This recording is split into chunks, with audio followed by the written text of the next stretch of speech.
I got a small problem, and here's what it is. Let's do the math. There's 300 gallons of water. How much does 1 gallon of water weigh? Multiply that by 300.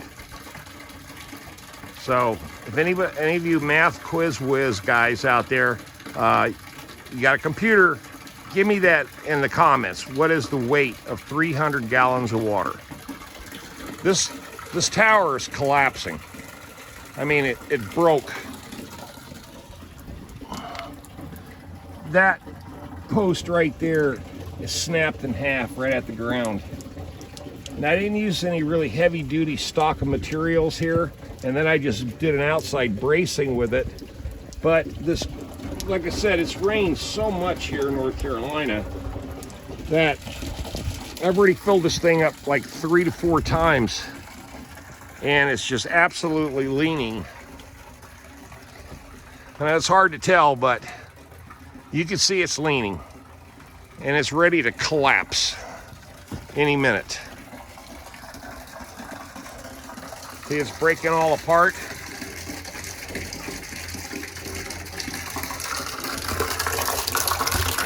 See, it's separating over here. Yep, it's about ready to become a disaster. Because the one thing I don't want to do is I don't want to damage that 300 gallon tote. That was given to me free, and I'd hate to just be stupid and not do something about it. So I'm draining everything into this container right now. It's got a valve on it, so I'll at least be able to save 55 gallons, or at least 50 gallons of fresh water. So I have it out here, because I need water out here for myself. Drain off the rest of this, and this is what I'm going to do.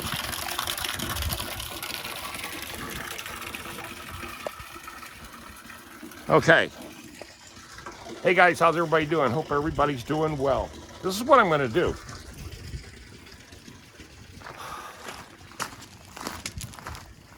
Let's go over here. Now I utilize the other water, 300 gallon water tote for the RV. And it's got its own water collection system on the other side. So I have this one, this tower. And this one's much stronger. It's built with bigger stock material, 4x4s all the way around. And then of course this one post, which is at least 5 inches around. And what I'll do is I actually got this base is much stronger, okay, than that other one. I built that other one out of old wood, and I shouldn't have done it. And this deck here is solid. So what I'll do is take these boards here that I've got for free and brace it. And I've got some 4x6s that was given to me by Willie down in Fayetteville. So I can utilize those. Plus I got tons of 2x8. Tons of it right there. Okay.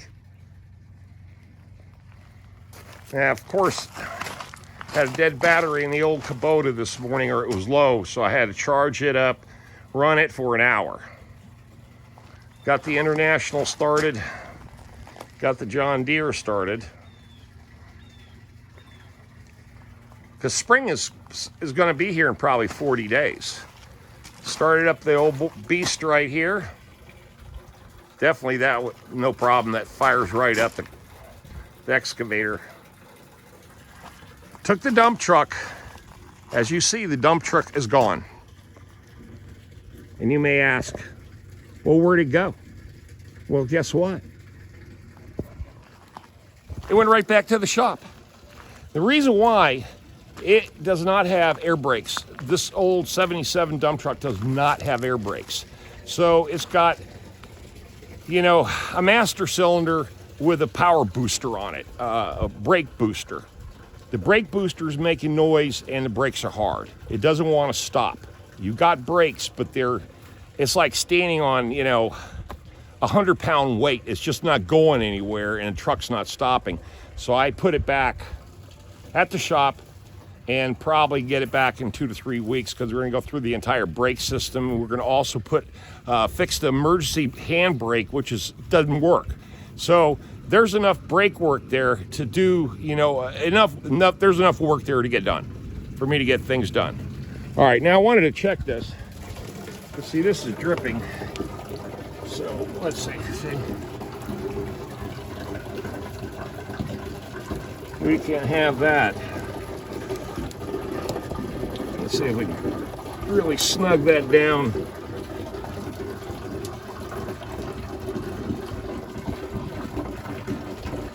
It slowed it down.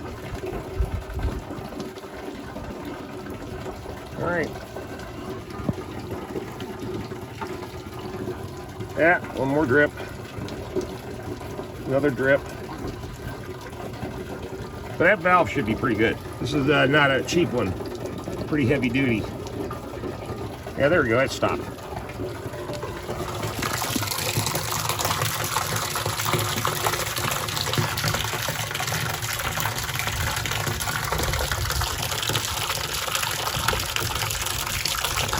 Yeah, I hate to do this, but the whole thing is I got to save this, because I already know if I procrastinate, which I've already procrastinated on this before, because I knew months ago that this was falling apart. Now it's getting critical. It's getting critical. Oh yeah, we gotta do something about it before this thing's on the ground, full of water, and that would be a real, oh man, that would be not cool at all. And you know, it's funny. I was thinking, okay, you know how easy I could solve this? All I need to do is take the excavator and lift this damn thing up. But again, how much does 300 pounds weigh in, you know, of water? 300 pounds of water, how much does that weigh, guys? Come on, put it in the comments. I gotta know. Because if that's the case, I bet you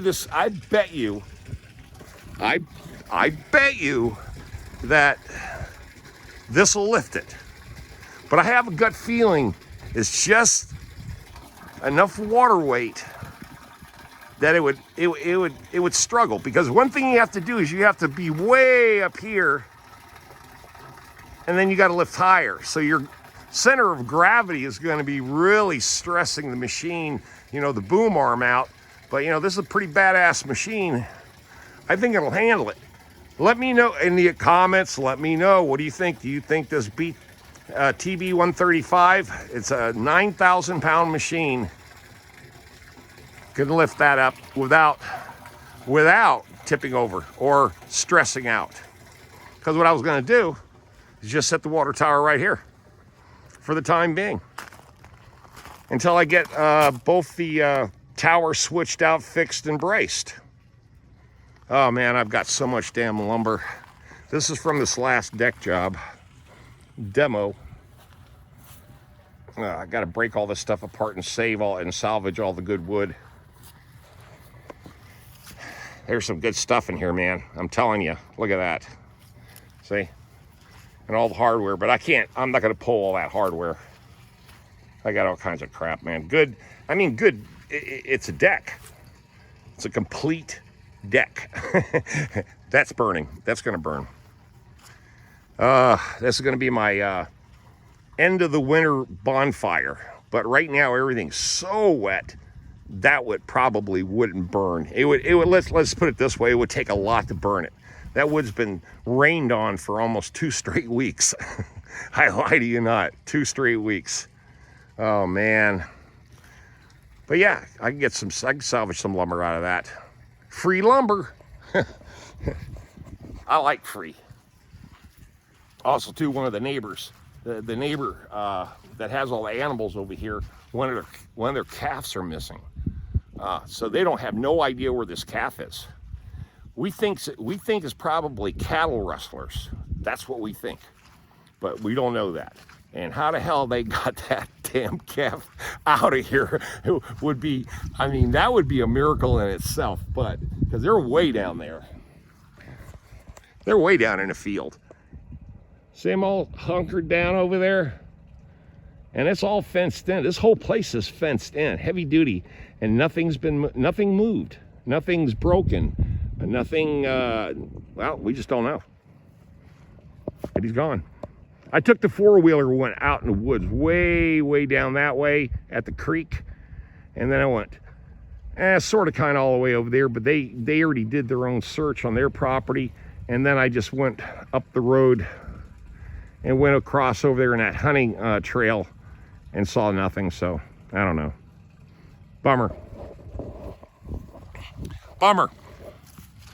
I don't like to see animals go missing, but anyway, or rustled. We don't know what we don't know what we're gonna do if they're rustlers. So you have to shoot them. That's right. We're gonna shoot the rustlers. Well, also too, let me think real quick while this is draining out, because I gotta kind of stay by this thing here and watch it. So when it fills up, I'm just gonna shut it off. But oh yeah, I know. What I'm going to do with this, because I've tried so many different times to sell this, and like I said, it's a very unique piece of machinery. It's a 59 International, been restored. It's got one little hiccup. The right drive doesn't want to engage, but it runs. It goes forward, goes backwards. All the hydraulics work. Everything's been replaced. It was a frame-off restoration. I'm going to go ahead and put this thing on consignment. And there's a company up in Lewisburg, North Carolina. They said they'll do it and they'll market it and see if we can get some results on that. Because this year, I got one of two options. I'm going to sell this and trade that Kubota in, and one of two things is going to happen. I'm going to either find me a used skid steer, or I'm going to buy me a brand new Kubota four-wheel drive with the detachable front loader bucket, that hinge, and get a graffle and get a bucket. It's the same thing. And the tractors, in my opinion, actually will they run better than a skid steer. Skid steers are really bouncy. They're a lot of vibration. They're noisy as hell, and they're expensive as hell. So I can get a brand new Kubota with a bucket, graffle bucket, a couple attachments on it, and be way under what it would cost. And it's got to be four-wheel drive, the bigger, probably go up to about 100 horsepower or a 75 horsepower Kubota, because that's a 50 horsepower there, or 47. Even if I get a 47, but I think that's a little bit too light. So it'd have to be at least 57 or a 60, or I think probably a 60 series to a 70 series would work. But I'll have to look into that. But cost-wise, I've got to eliminate this one machine here, because in reality, it's already done its work, but I cannot let it sit here. Even though I do take care of it and maintain it and do all the little things to it, it's got to find a new home, because I got to get the right piece of equipment to match up with this. That's my mission. So, in the big scheme of things, the dump truck, I've got to spend money to get it fixed, bottom line. But it's a dump truck. It runs. It just needs to be fixed. There's a lot of little things that need to be fixed, which is normal. Get that rig put together, get this excavator, and get some way to get a good dump, a piece of equipment that can dump. They can scrape, haul, dig, and dump. So skid steers are good for that. They're the best, really, but they're heavy, they're expensive, and they're noisy. So that's the moral of the story. Oh, God. Oh, the drama. There's so much drama. That's getting up there. But look at that. See? This is almost full. Look at it. Almost nothing.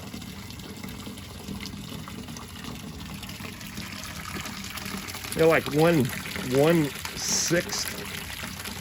1, 2, 3, 4, 5. 1/5. And it's almost full. But eventually, what I'm going to have to do, I'm trying to figure out how to save all 300 gallons. I got 55 right there. I just don't have another good container like that. Shit. Not with that doesn't have bullet holes in it. But anyway, I'll talk to you guys later. Leave those comments. Give me those math formulas I need to know how much 300 pounds of water weighs, and also if that excavator, that's a 9,000 pound machine, can lift it up in the air. Now remember, it's got to be lifted way up in the air. See, there's your dimensions right there, and hold on to it, drag it over here and put it on that trailer. Let me know what you think. I'm out of here. Subscribe, thumbs up, share, like, and leave those comments.